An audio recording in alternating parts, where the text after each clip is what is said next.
Welcome. I'm Meredith. This is the Oasis Spiritual Empowerment Tarot, all about tarot, oracle, and empowering you. And today, finally, we are going to delve into Thoth. Now, this video is meant to be a very broad kind of overview of Thoth. It's basically geared toward people who really don't have any experience, maybe haven't read much of Crowley, don't really have a background that makes them feel comfortable with the Thoth deck. I know a lot of times people say, oh, it feels like it's too complicated, there's too much to learn, blah, blah, blah. You don't need to know a whole lot to begin using Thoth. So this video is really to kind of give a good, very broad overview and give you some tools and techniques that you can use to start working with Thoth deck right away. Now, some of the things that we're going to cover, first we need to define terms and really determine what do we mean when we say a Thoth deck. I want to talk about the Aeons, the Book of the Law, Thelema, Holy Guardian Angel, and then we'll just get strictly into divination, right? Because that's what this video is really meant to do. I'm not going to talk about Kabbalah. I'm not going to talk about the Tree of Life. I'm not going to talk astrology. I'm not going to get into specific symbols and things like that. This is just a broad overview. I could spend I could do one card a day and spend a couple hours on each card. That's not, you don't need that level of knowledge to begin using this deck. So that's not what we're going to do. Now, if you want me to do further videos that get more in depth, I'm happy to do it. Let me know. But I'm not doing it here. And frankly, there are videos already that, delve deeply into the Tree of Life and astrology and things like that. So I don't know that you need that from me. But if you do, or if you want it, just let me know. The second part of this video, the second video that I make will be about using this for spiritual and magical purposes, right? This one's just divination. Now, I hate disclaimers, but I'm going to give them. I'm not a Thelemite. You wouldn't be totally wrong. I guess if you call me one, except that, Crowley said, look, you just have to call yourself one, and you are. And I don't, so I guess I'm not. But I'm not a scholar of Crowley. This is all just from my experience, from my perspective, right? So do with that what you will. If anything I say resonates with you, great, take it. And if it doesn't, just toss it out. Who cares, right? You got to do what's right for you. Now, I gotta talk about very briefly Crowley versus Waite, because that does tend to be, it tends to come up. Understand that Waite was a Christian mystic. He ultimately turned away from magic. He was an elitist who believed in keeping secrets, right? Really, just in a nutshell, Crowley, of course, was a magician, a mystic, and so much more. And he believed very strongly in sharing knowledge and letting each person discover everything there was and to walk their own path, right? I think of Crowley was like Prometheus, okay? He was bringing the fire to the people. And this deck, right, the Thoth deck, this is that burning branch. Now, Waite, on the other hand, was like, see this ghost of a flame? Now you can take a peek, but that's it. You can't have it. So that's how I view him anyway. All right, but now I promise we are going to start looking at cards, but when we talk about a Thoth deck, what does that mean? I think it means different things to different people. For me, there are a lot of Thoth-based decks, right? And there are some fabulous Thoth-based decks. But this is the Thoth deck. And this one is also a Thoth deck. And this is the only other deck that I've encountered that I really consider to be Thoth. And this is Surfer's Paradise Tarot. Now, when you talk about Thoth, what does that mean? Does that mean, well, justice is now number 8 and strength is 11? Does it mean strength got renamed to lust? Justice is now alignment. Temperance is art, etc., etc. Does it mean renaming the courts? Or is it something else? And to me, it's something else. It's like, imagine somebody came up and said, hey, what's a car? And I said, well, a car is this thing with 4 wheels, and you sit in it, and you can go place to place. And the person says, oh, okay, I got it. They come back, and they present this thing, and they say, look, I made a car. And you look at it, and you're like, well, that's a wagon. I mean, it does have 4 wheels, and you sit in it, and I guess you could move place to place, but somebody would have to pull you, so that's not really a car. I say, oh, okay, I got it. They leave and come back, and they say, look, I made a car. And you look at it, and you're like, well, okay, it's got 4 wheels, and you can sit in it, and it takes you place to place, but it's an ATV, and you can't use it on roads, and it can only go so fast, and, there's no enclosure to protect you. So it's kind of like that to me. And I think that in order for me to call a deck a Thoth deck, it has to meet the spirit and the purpose of Crowley's Thoth deck. And to me, this is the only other deck that does. And what that is, again, to me, is, the whole point of this deck was to create an illustrated version of Crowley's Book of the Law. It was to give you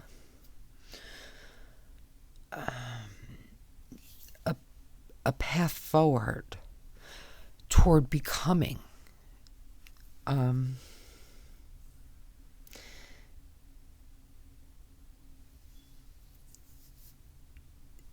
So if a deck doesn't do those things, to me, it's not really Thoth, right? It's Thoth based, and that's great. Again, look, one of my very favorite decks is Ashera. This is a Thoth based deck.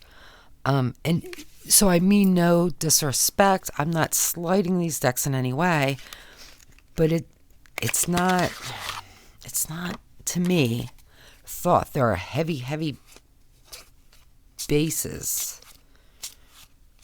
It definitely takes a great deal from Thoth. Goes its own way in some places, but it isn't quite, it doesn't do the same thing, not to me. And that's not a bad thing. I love what Ashera brings to me. Ashera for me is much more emotional deck, and it's beautiful and wonderful. So I just want to make that clear. All right. Two really key points to understand. Very commonly quoted from Crowley's Book of the Law. First is, do what thou wilt shall be the whole of the law. Love is the law. Love under will. A lot of people misinterpret that to mean do anything you want to do. That is absolutely not what he was saying. Now, of course, you're not supposed to discuss the Book of the Law. Basically, it's up to the individual.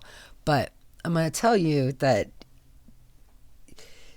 it goes into his true higher purpose kind of thing. And we'll talk about that in a minute. The other key point is every man and every woman is a star. And that's important. Now, we're going to get to them in a sec. But first, we'll start flipping through. First, this particular deck has the 3 different maguses, which I use for different things, and we're not getting into that now. But so one of the key principles that Crowley presented to us is the idea of these 3 aeons. So first, there was the aeon of Isis. This was the reign of the feminine, right? The mother. This was when fertility cults and that female goddess held sway. Then came the aeon of Osiris. This was the masculine, the father. This was a time of sacrifice, and we went from flesh and blood to wafer and wine. Then, now, it's the 3rd aeon, and this is the aeon of Horus. And that was the thing, he wrote the Book of the Law saying, here's this new aeon.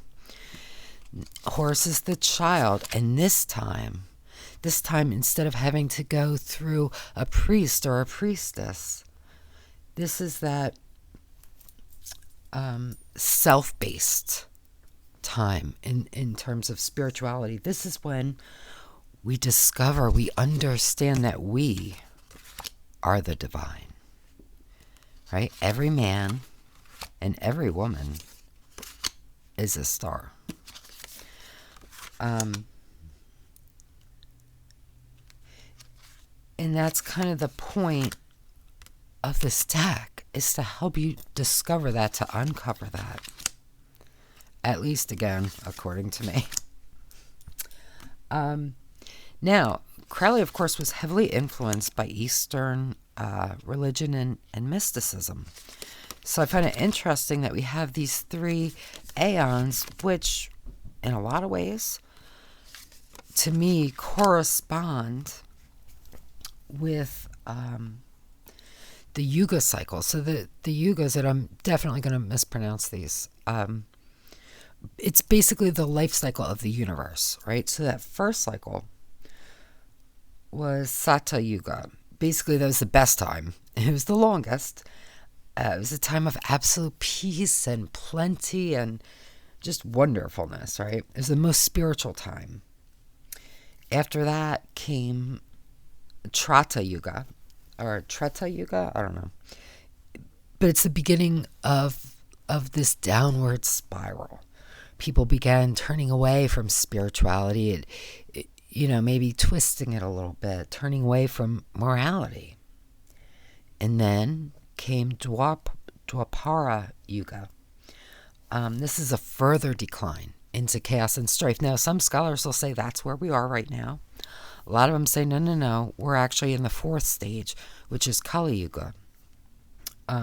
Basically, it began when Krishna died. This is the time of the greatest misfortune. It's a time of a huge turning away of spirituality. And it's just a really dark, dark time. So you might say, well, that doesn't make sense. If we're in, the Aeon of Horus, that seems like a good time. Understand that even though this is a time of darkness, if you accept we're in this Kali Yuga, it's also a time of great spiritual possibility, right? Because we have all of these fabulous teachers who came before us, who gave us instructions and ways and methods to expand, to get to this higher place. People like, Jesus, if you're Christian, Muhammad, Buddha, Krishna, even Crowley, right? These are people who set out the light to guide us. And of course, you understand that light is brightest when it's dark. So then from there, and you can see, so we have this Horus child in the forefront, right? And then we have Osiris and Isis.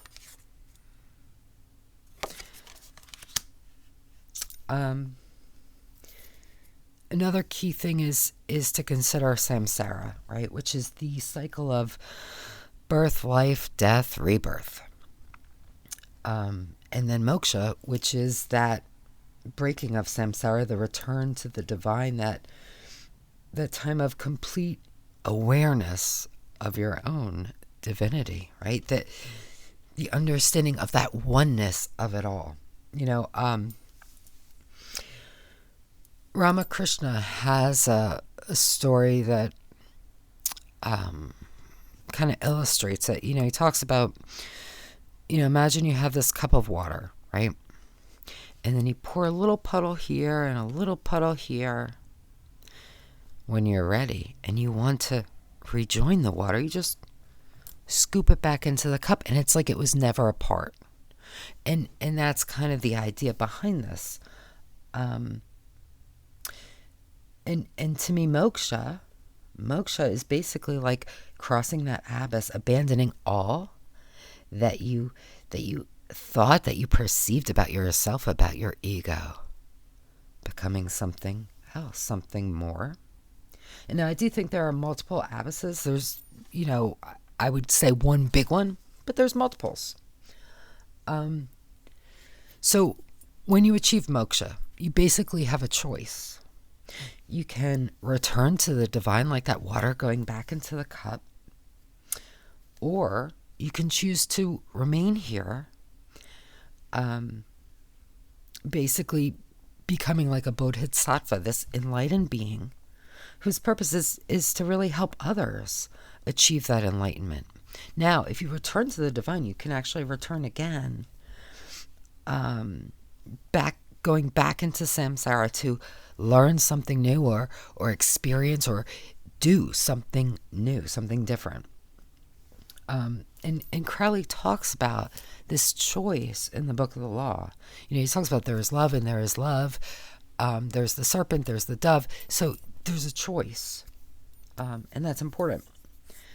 Another key thing that he talks about is the holy guardian angel, which is basically your higher self. And he gets into that with the court cards, which we're going to get into in a second.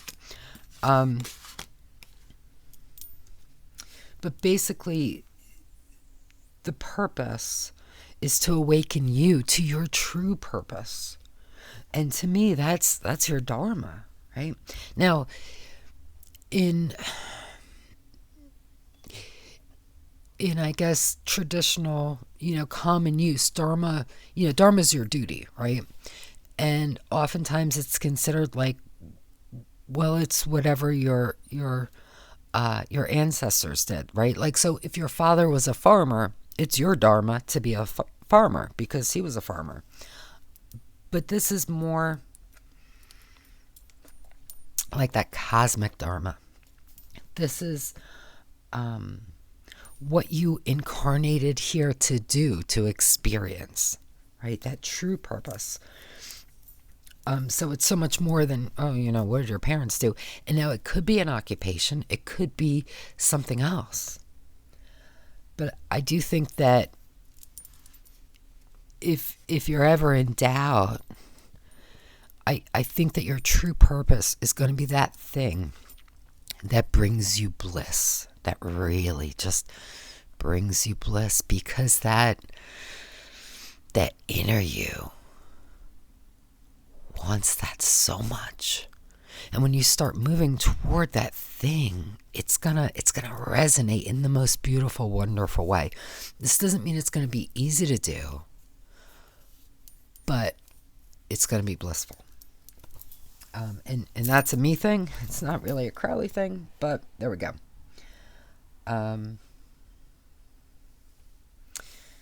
Okay, so let's get into the quartz and more specifically into, how to read with them. Now, all right, so in RWS, we have Page, Knight, Queen, King.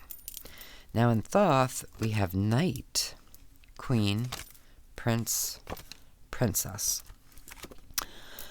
The easiest way to move into a Thoth deck and read with the quartz is to think about the elements. Now, Surfer's Paradise gives you the elements right here, very, very clear, very easy. Now, they've also renamed. So instead of Knight, we have Father. Instead of Queen, we have Mother. Instead of prince, we have son. And instead of princess, we have daughter. And I think this makes it a little easier to understand. But basically, the knights, or the father, this is your active element. This is the first stage. It's the first part of the name of God, right? This is Yad, from Yad He Vad He. This is that first movement. And so he's always seen riding, right? The knight is riding. He's active. And he's fire, right? Because fire is active. It's moving. It's doing. Then we have the queen. Now, the queen is always on the throne. Now, she's the second part. She's the complement to the knight. So she's the second part of the name of God. So she's Hey. Queens are the receivers, right? They take the energy from the knight. And so they're water, right? Water is very receptive. And she's seated on a throne because she's appointed to exercise definite functions. So think about a coupling, right, of a man and a woman. The man, or the knight, has that seed that he gives to the woman, or the queen. So she takes it, she receives it, and she begins to create with it, right? That's her definite function. So then we have their offspring. Now, their offspring, the prince or son, right? So here it makes sense, right? Father and mother, because they're the two kind of getting together to produce this son. And the son, he's the third stage. He's the third part of the name of God. So he's Va. He is that manifestation of the union of the knight, of the queen. And he's part of both. So you see him seated in the chariot like a throne, but pulled by that mount, right? So he's got some of each. And he's air, right? Heir of air.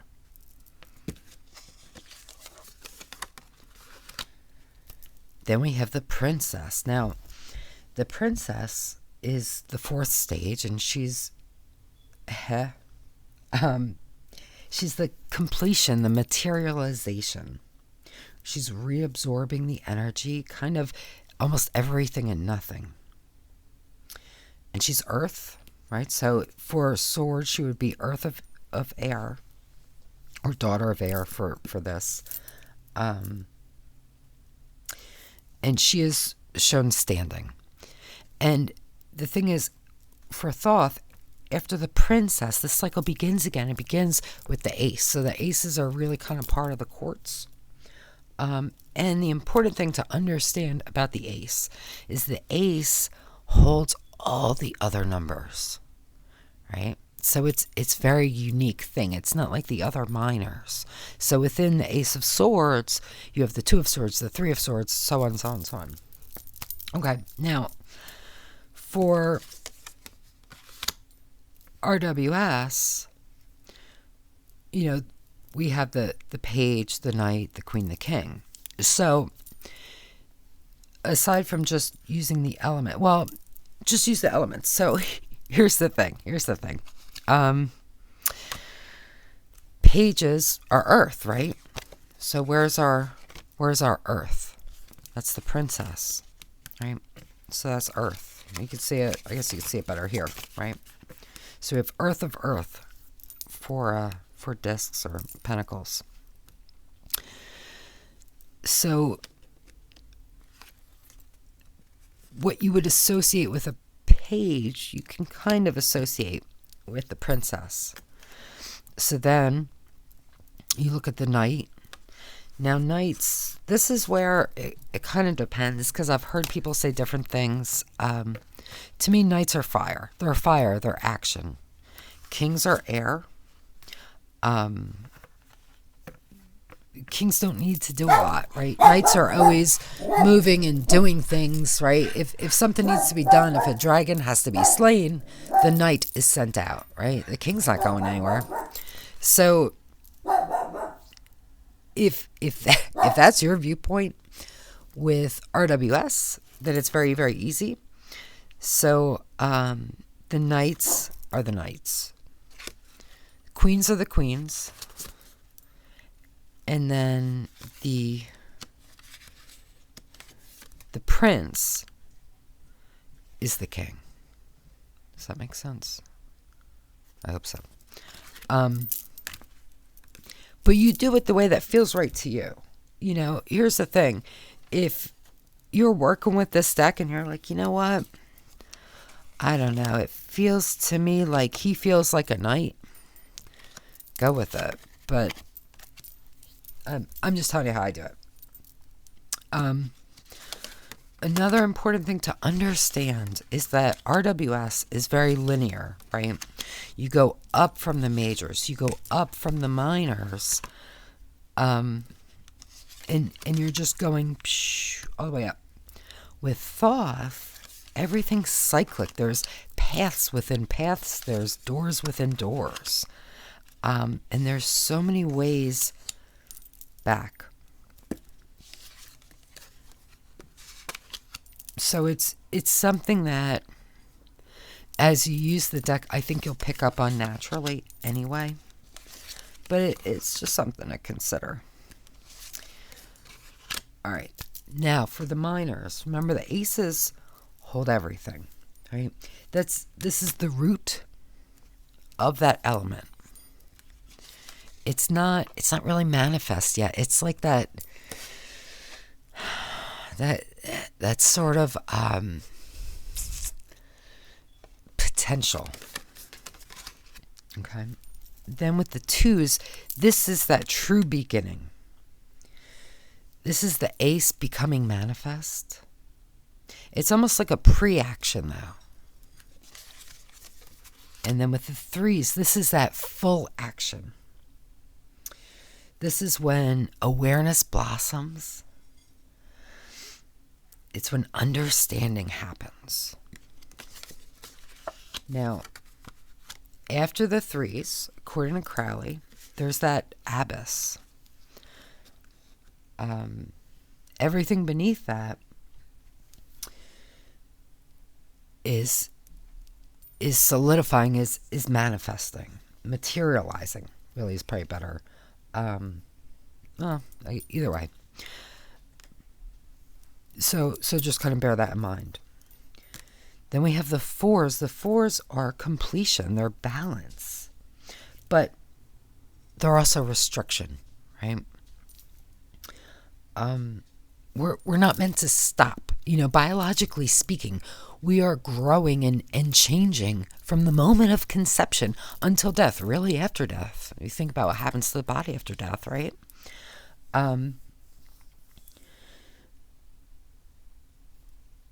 So we're meant to continue to change emotionally, intellectually, spiritually. So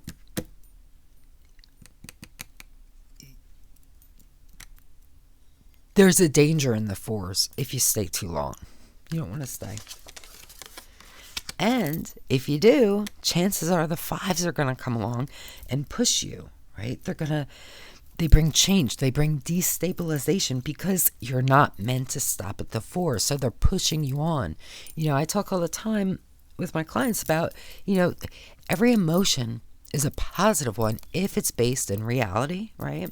It's not because of a misunderstanding. And if you do something with it, because it's your system prompting you to action, right? So if you feel sad, you're experiencing loss, that's your system trying to force you to go and create new connections or strengthen existing ones. That's what's going on here. It's pushing you to move forward. Now in the six, this is victory right here. And you're like, wait a minute, that's only a 6. It's not a 10. It's okay, because this is that completion point for the material world. You've overcome the challenges of the fives, and this is harmony right here. But this is just the material. So we push on. And now we're in the sevens. In the 7, there's danger in the 7, right? This is that fall from the 6. You know, you want to think of it like a pendulum, right? And that pendulum is swinging really far, too far to one side. This is a degradation of the element because it's too far. So we swing back to the other side, but again, we're moving too far. So you're taking what you learned, but it's not where you need to be yet. So we push on. Now in the nines are that real completion, that culmination of everything that came before it, right? It's done. You've achieved, you've attained, whatever. But there's a 10. 10 is that excess energy. 10 is a warning too, right? It's warning you that, that singular use, or that the use of a singular element is too much, right? If you use force and only force, it's going to lead to a bad place. So there's that warning that you have to consider, because this is too much of that element. It's overflowing. And because it overflows, it begins again. I don't know why he's barking. The tens are like, Hamilton, come here. Tens are to the minors what the universe is to the majors, right? So, Hamilton, please. I want to compare this really quickly. We're in the wrong suit, but I mean, it doesn't. Well, let's pull it up. We just did it, didn't we? Dang it! All right, we're gonna do it again. I'm sorry. Because I just want you to see it compared to an RWS. So this is the Baroque Tarot. So again, we have that root. Now here's the beginning. It's becoming manifest, right? It's forming. Here, we have that awareness blossoming, that action, right? It's taking action.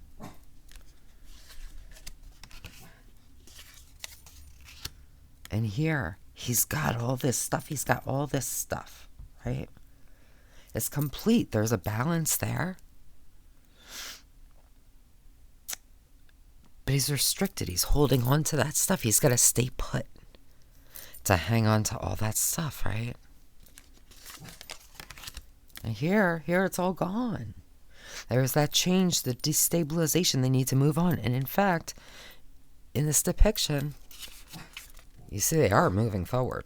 Just saying. Now here, we're all the way back to that balance, right? We're giving and we're taking. We're in a good place. You're in a place where you're able to give and to take, to measure things out. So this was that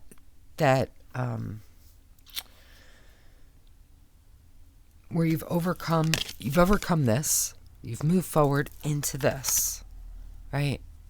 So now you've been successful, okay? Now we're moving to that other place. Now, you're a Thoth, you see failure, and you're like, well, that's not failure. Well, you're moving really far to one side, right?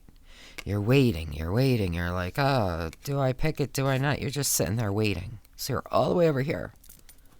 Now here, with the 8, we're all the way on this side. We're creating. All the way on the opposite side. And here is that attainment.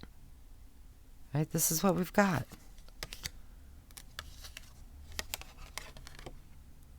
This is that attainment. And here's an overflow. Now, it's not as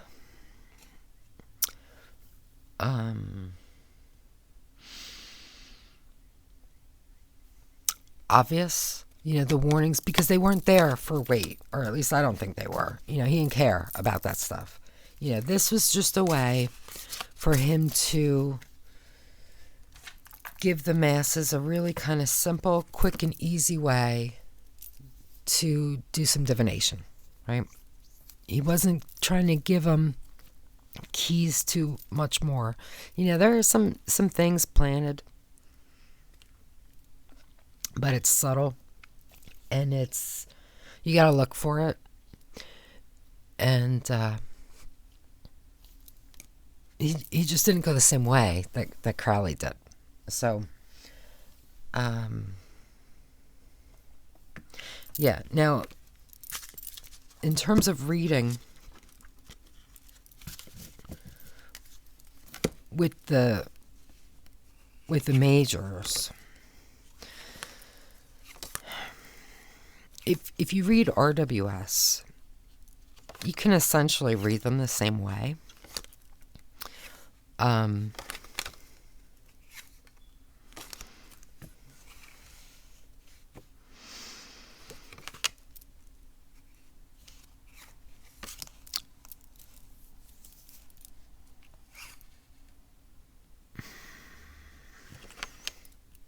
I'm trying to think of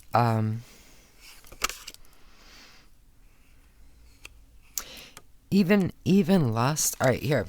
So here's the deal. So a lot of times people ask, like, what do I what's a book that you recommend to study this deck? Well, the Book of Thoth by Aleister Crowley. Like, you have to. I mean, if you want to read other books too, that's fine. But this is the source, right? This is from the horse's mouth. Now, the thing about this book is so Crowley wrote a lot. And he does refer to his other books, which, how nice is that? So he doesn't just regurgitate what he already wrote. He's sending you to those other places. Now, if you don't have any of his other books, you're still going to get what you need from the Book of Thoth. If you read the Book of Thoth and you're interested, definitely pick up those other books too, and they're just going to add to your understanding. Same way with learning a bit about Kabbalah and the Tree of Life and alchemy and astrology. They will expand your understanding of this deck. You don't have to have them. You really, really don't. I do recommend the Book of Thoth, though. So my deck, anyway, came with, this is from like the 80s. So it came with a book that gave you little excerpts from the Book of Thoth. It's very little. So, like, if you look at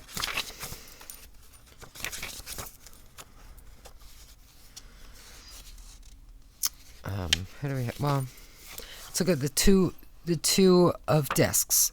Is called Lord of Change. Earth is the throne of spirit, having got to the bottom when immediately comes out again at the top. Suggested divinatory elucidation. There is a constant flow and change in material, or likewise matters, as nothing is to be kept aside, but always return to the flux of matter. So it is like living without having even possessing anything on one's own. Now, if you go into the Book of Thoth, who do we do?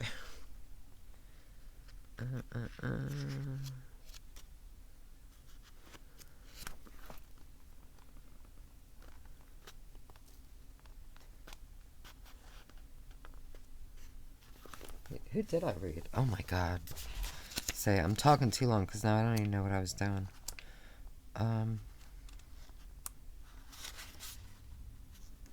did two of this, right? Okay. So here, it says the number 2 Chokmah here rules in the suite pertaining to the earth. It shows the type of energy appropriate to 2 in its most fixed form. According to the doctrine that change is the support of stability, this card is called Change. Its celestial rulers are Jupiter and Capricornus, and these symbols are most inharmonious, so that in practical matters the good fortune of Jupiter is very limited. Their influence on the card is not great, yet Jupiter being himself the wheel, A2X, he emphasizes that idea. The card represents two pentacles, one above the other. They're the Chinese symbols of yang and yin, duplicated as in the xiang. The wheel is dextro, and the other levo-rotary.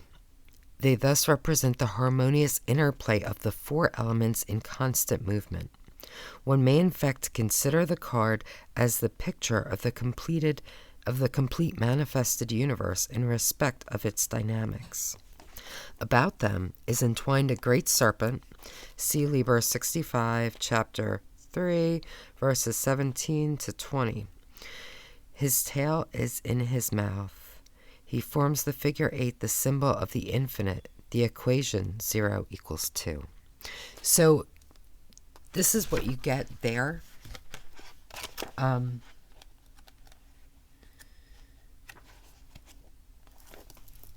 So it's not going to give you like that kind of standard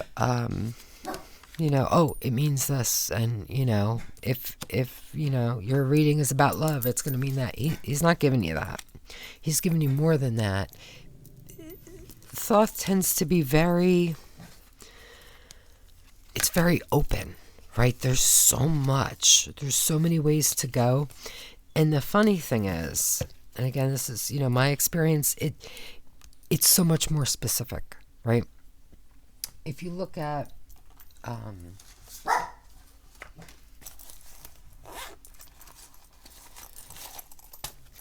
like an RWS, like this is Pixie's Whisper. We have these images that are really specific, and they can lead us in different directions, of course, right? But still kind of specific. Whereas with Thoth, trying to get to the minors because it's easier to see in the minors. It's so much more open, right? You can take this word or you cannot. I don't really focus on the words. So much more than, where are my cups? Here's a 2.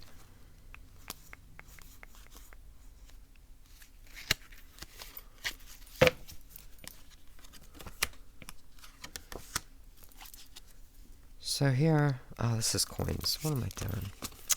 Sorry. All right, here's a 4 of cups. All right, so if you look at the 4 of cups here versus here, this is pretty specific, whereas this can go anywhere.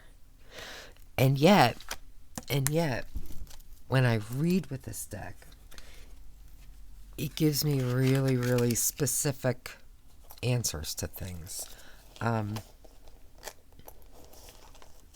Much more than with RWS. If I need a very specific answer to something, this is the deck. Or if there's ever any doubt with a reading, I turn to this deck because it's a very powerful reader. But bear in mind, divination was not its main purpose. It's fabulous for divination, just not its main purpose. And Crowley does have this whole thing about how to read with it, which I don't do. I did once upon a time. I don't feel the need to use it anymore.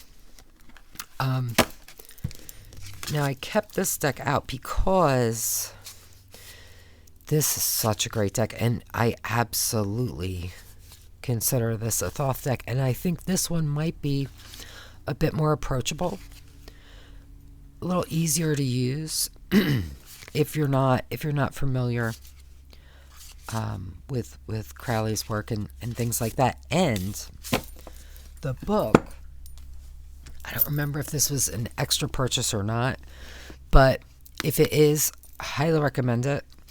And honestly, even if this is a separate purchase, even if you don't want this deck, I recommend this book.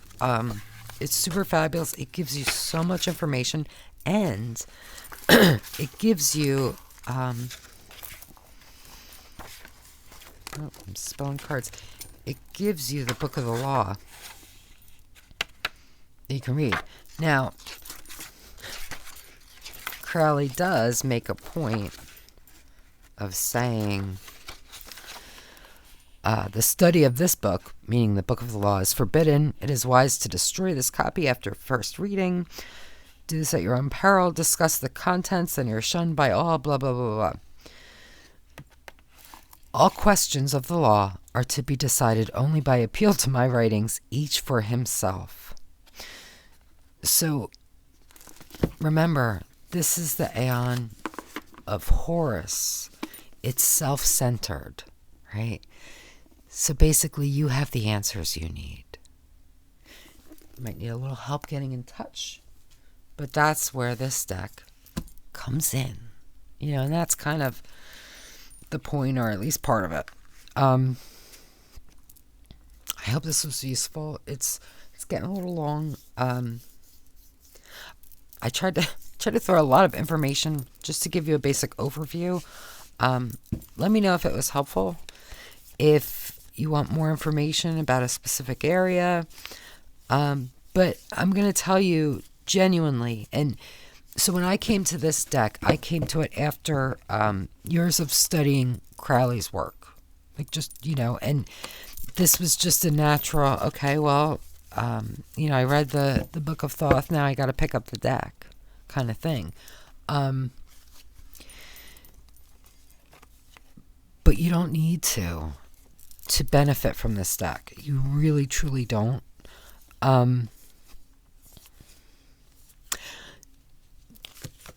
This art style is not my favorite, right? I don't find it, well, some cards are beautiful, but overall I don't think it's particularly pretty. But this is pretty though. But I think that it's drawn in such a way that it pings your unconscious mind, so that even if you don't consciously understand different things, or if you're not consciously aware of these different things, they're gonna get in, and that's part of the power, I think, of this deck. So that as much as, to me, this is a very intellectual deck, right? It's very cerebral, but by the same token, it's very, very unconscious as well. Obviously, the more you put into it, the more you're going to get out of it. So if you do choose to study Crowley's writings and really get into Kabbalah a little bit, get into the Tree of Life, get into alchemy, you're going to get more, right? It's just going to expand your toolbox. But you don't have to have those to begin with this deck. I really, really believe that. And if nothing else, you could read this like you read RWS. It wouldn't be the worst thing ever. I would say if you approach it from that way, I would be open to maybe noticing some expanded views, maybe a shift in how you perceive different things, different cards. Because it's there.